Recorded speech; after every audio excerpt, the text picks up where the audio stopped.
আসসালামু আলাইকুম আমার প্রাণী জিএসএম ভাই বন্ধুরা, ছোট্টটা ভিডিও নিয়ে আসলাম। আমার কাছে একটা রেডমি নোট 9S আছে। এই ফোনটা হচ্ছে আমার নিজেরই 2 দিন প্লাস লাগছে। ফোনটা দেওয়া আমাদের কাছে প্রায় 1 সপ্তাহ। আমাদের এই জায়গায় স্টুডেন্টরা সামনেই কাজ, এই জায়গায় কোনো মানে নাটকের কোনো কাজ না, সরাসরি কাস্টমার ফোন দেয় আমাদের এই জায়গায় নাকি ডিরেক্ট কাজ এখানে দেয় আমার কাছে, যেরকম অবস্থা আছে সেভাবে।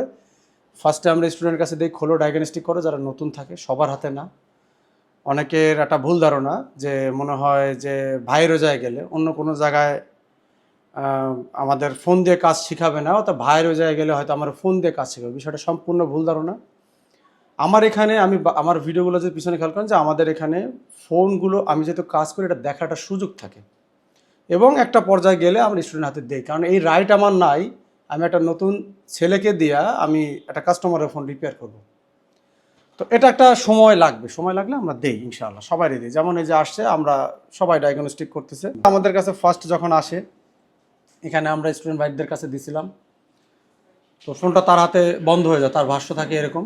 কিন্তু ফোনটা খোলার পরে দেখি যে এটা আমাদের আগে পরে কাজ করা হয়েছে। তো এইটার রেডমি নোট 9S এর বর্ণীয়তে কোনো আপনি ভিড ম্যাপ বা সলিউশন এগুলো পাবেন না। এটা এখানে আছে হচ্ছে আপনার হার্ডওয়্যার সলিউশন নাই। এখানে আপনি দেখেন রেডমি নোট 9S এর কী পাইতেছেন আপনি। রেডমি নোট 9S এর হচ্ছে পাবেন শুধু স্ক্যামেটিক আর লেআউট আর ভিড ম্যাপ। স্ক্যামেটিক লেআউট থাকলে আমাদের কাছে আলহামদুলিল্লাহ এনাফ, তবে অন্যগুলো থাকলে অনেক ভালো হতো। তো এখন এটার প্রবলেম কি, আমরা এটা যখন আমরা হাতে নেই, এটা ফার্স্টে আমরা একটু মনিটর অন করে দেখাই, দেখেন খেয়াল করেন। এখানে যখন আমাদের ওইভাবে কোনো সেন্স আমরা পাচ্ছিলাম না, আমরা 04 কত পাইছিলাম, 0304 এখানে যখন আমরা চেক করতেছিলাম। তো 0304 পাওয়ার পরে আমরা সাধারণত এই ধরনের ফোন আমরা জানি যে প্রসেসর থেকে অনেক সময় প্রবলেম আসে। আর আমরা যখন পাওয়ার সাপ্লাই চেক করতেছিলাম, পাওয়ার সাপ্লাইতে আমরা রিডিং স্টক পাচ্ছিলাম। তাহলে এই দুইটা জিনিস আমরা মাথায় রেখে, তো সাথে সাথে আমরা এটা রিপেয়ার করি, রিবলিং করি, দুইটা আইসি রিবলিং করি। এখন মজার বিষয় আছে, এই দুইটা কিন্তু আগেই কাজ করা ছিল। তো রিবলিং করার পরে আমরা সেকেন্ড টাইমে এটা 230, কোনো সময় 300, কোনো সময় এরকম এসে স্টক হয়ে যাচ্ছিল। তো সেক্ষেত্রে আমরা চার্জে লাগাই একটু চেপে চেপে দেখলাম যে কোনো জায়গায় হাই রিডিং টানে কিনা। আবার মাঝে মধ্যে মনে হচ্ছিল যে অন হয়ে যাচ্ছে ফোন, রিডিং অ্যাম্পিয়ার 1.2 টানতেছিল। এরকম অনেক টেকনিশিয়ান ভাইরা হয়তো পড়ছেন বিপদে। আবার মাঝে মধ্যে রিডিং অ্যাম্পিয়ার পুরো পড়ে যাচ্ছিলো রিবলিং করার পরেও। সাধারণত এইসব ক্ষেত্রে কি হয়, যেহেতু এটা ডিসপ্লেটা পুরো ক্র্যাক করা ছিল, যে ভাঙা ছিল, দেখেন এই যে আমি এখন এটা খোলার জন্য ভাঙছি, কিন্তু নিচে তো পুরো ভাঙা ছিল নাকি, এই যে এইসব জায়গায় যে ভাঙা দেখতেছে। তো আসার খাওয়া বোঝা যাইতেছে। তো সেই ক্ষেত্রে আমি কি করলাম, বোর্ডটারে একটু প্রেস করে করে দেখার চেষ্টা করলাম।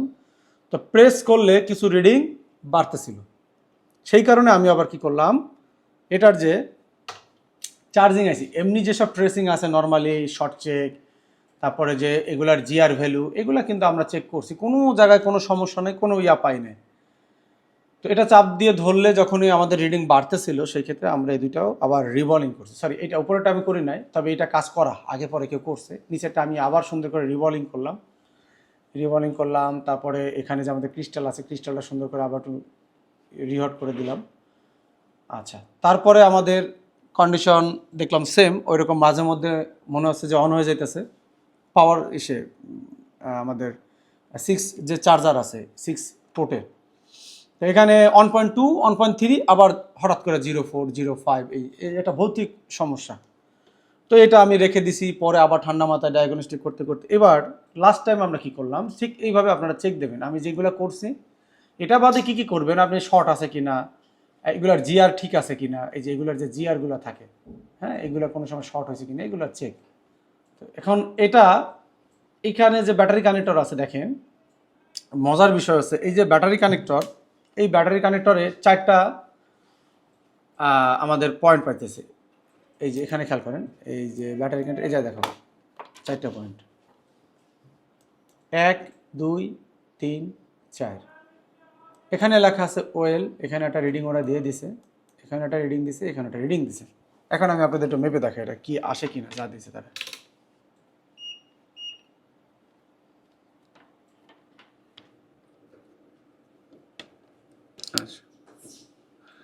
এই জায়গার কারণেও প্রবলেম হয় আপনার আইডি থার্মাল, হ্যাঁ, তারপরে হচ্ছে ব্যাটারি সেন্সের যে লাইনগুলো আছে, তো এই লাইনগুলো প্রবলেম হলে আপনার কিন্তু ফোনগুলোয় এই সমস্যা আমরা পাইছি। এই মেইন বোর্ডে আপনার আসতে হবে।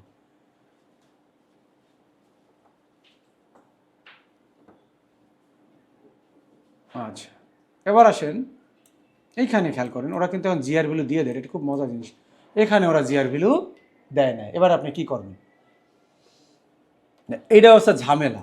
এখন আপনি দেখেন, আমি যদি নর্মালি চেক দেই তো মিটারে দেখাও আর এখানেও দেখাও, এখানে কত আসতেছে 770। আচ্ছা, এখানে আমাদের আছে 627। ওই অ্যাভারেজে মিটার ভেদে একটু কম বেশি হয়, এটা আগে নোট করার কারণে। এর পরেরটা দেখেন, কোনো জিআর নাই। দেখো এই যে আমি ধরে রাখছি যে কোনো জিআর নাই।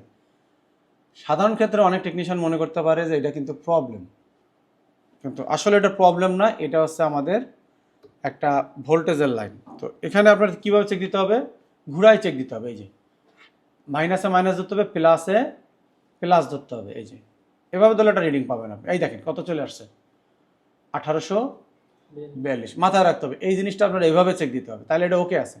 এখানে কিন্তু 1.7 ভোল্টেজ আসে। এখন আপনি নর্মালি জিআর এরকম রেড প্রোপ গ্রাউন্ড ধরলেন আর ব্ল্যাক প্রোপ, এভাবেই তো আমরা সব চেক দিই। তো এইভাবে ধরলে কিন্তু জিআর যখন আসবে না, যে কোনো টেকনিশিয়ান মনে করবে কি নষ্ট। তো এই জায়গায় কিন্তু ভুল করে, আর এইগুলো ডায়াগনস্টিক করে করে আমরা আপনাদের সামনে তুলে ধরি। এটা আপনি একটা ভিডিও দেখান যে এইভাবে কেউ ভিডিও করছে আপনাদের জন্য।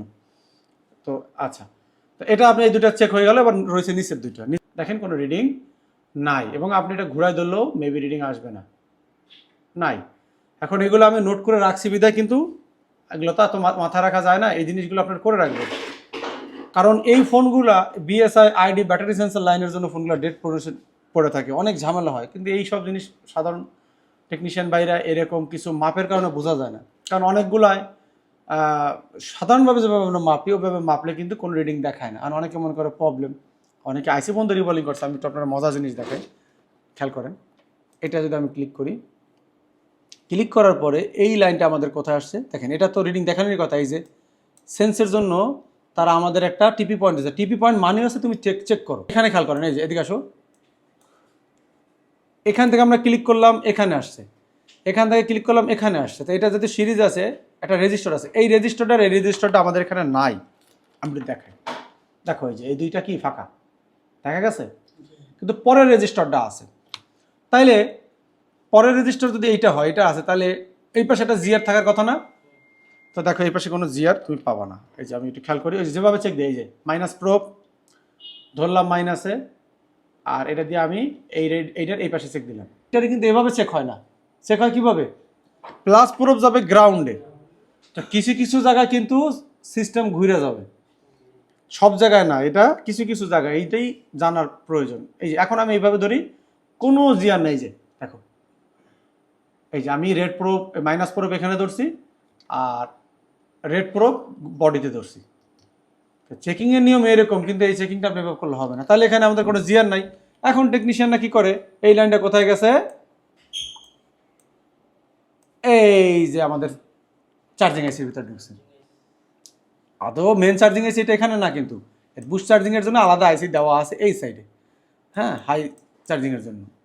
আচ্ছা, তো এই চার্জিং আইসিতে প্রবলেম হলে সেন্সিংয়ের প্রবলেম হবে, অনেক আইডি ব্যাটারি সেন্সর লাইনের ভিতরে ঢুকে।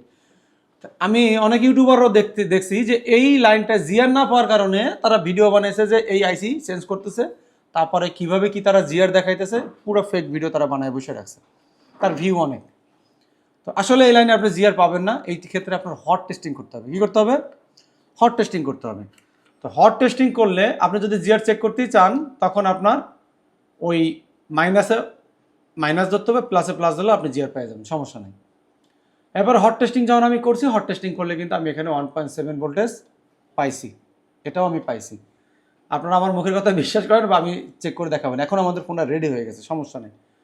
এখানে আমি 1.7 ভোল্টেজ পাইছি। এখানে পাবেন আপনি 800 মিলিভোল্ট। এখানে আপনি নর্মালি জিআর পাবেন, এটাও আপনার চেক দিতে হবে। এই যে আমি জিআরটা চেক দিই, ওই যে যেটা নিয়ম, রেড প্রোব মাইনাসে আর এই প্রোব ব্ল্যাক প্রোব দিয়ে আপনি নর্মাল যেভাবে চেক করেন সেভাবে চেক করলে জিআর পাইছেন। এই যে 777। আচ্ছা, আর এই প্রোবটা যে লাস্টের, এটা আপনি কিছুই পাবেন না, খেয়াল করেন। এই যে এটাও দেখেন সেন্সের জন্য তারা দিছে, এই যে সেন্সের জন্য দিছে, এবং এখানে একটা কম্পোনেন্ট আছে, সেই কম্পোনেন্টটা কি আমাদের এখানে আছে? এই যে নাই, নাই, কিন্তু পাশে কিন্তু কম্পোনেন্ট আছে। এবার চাপ দেন, এই লাইনটা দেখবে এর ভিতরে, এই এটা আছে এর ভিতরে, তাহলে অবশ্যই এটা রেজিস্টার, এই জায়গাটা জিয়ার আসার কথা। এবার এটা ক্লিক দেন, দেখেন এই লাইনটা কিন্তু আমাদের ব্যাটারির পজিটিভ লাইন সেন্স করতেছে। কি লাইন সেন্স করতেছে? তাহলে এটাও কিন্তু একটা ইম্পর্টেন্ট লাইন। আপনি এখানে কোনো জিআর পাবেন না, দেখেন এখানে কোনো জিআর নাই। তাহলে আপনার এইটুকু ইনশিওর করতে হবে যে এটা যেন কানেকশান ব্যাটারির সাথে থাকে। এই যে এইটার কানেকশান ব্যাটারির সাথে থাকে, এই যে দেখেন কানেকশন ব্যাটারির সাথে আসে, অথচ এই পাশে কোনো জিআর, এই লাইনটা কি আমাদের ব্যাটারির এই লাইনের সাথে না? দেখাই কোন জায়গাতে আসছে? এই পাশে, এই যে এই পাশে, এই যে এই পাশে আসছে, এই পাশে। যেমন এখানে আমাদের দেখাইছে, এই যে এই যে দেখেন এই পাশে, এই যে এই এটাই তো নাই। এখান থেকে আসছে এই জায়গায়, আর এই জায়গাতে আসছে আমাদের এই রেজিস্টার, এই যে দেখেন এই রেজিস্টার, আর এই রেজিস্টারের এই মাথা আসছে আমাদের, দেখো আবার এই ব্যাটারি কানেক্টরের সেন্স লাইনে। আবার দেখাই, দেখেন এইখান থেকে আসছে এখানে, কিন্তু এই রেজিস্টারটা আমাদের নাই। এই যে এদিকে দেখো, এটাও নাই, এটাও নাই, কিন্তু আইসে এই লাইনের মাথায়। আমরা একটু চেক দিয়ে দেখাই আপনাদের, এই যে আইসে না? আচ্ছা, এবার দেখো এখান থেকে আমাদের একটা প্রব যদি এই যদি চেক দাও, এই যে এখানে চেক দিলে দেখা যাবে যে এই পাশে আছে। এখন আমাদের এখানে তো কোনো রেজিস্টার নাই, আছে? সেই ক্ষেত্রে আমি কি করছিলাম, এখানে একটা জাম্পার করে দিয়েছিলাম। কি করছিলাম?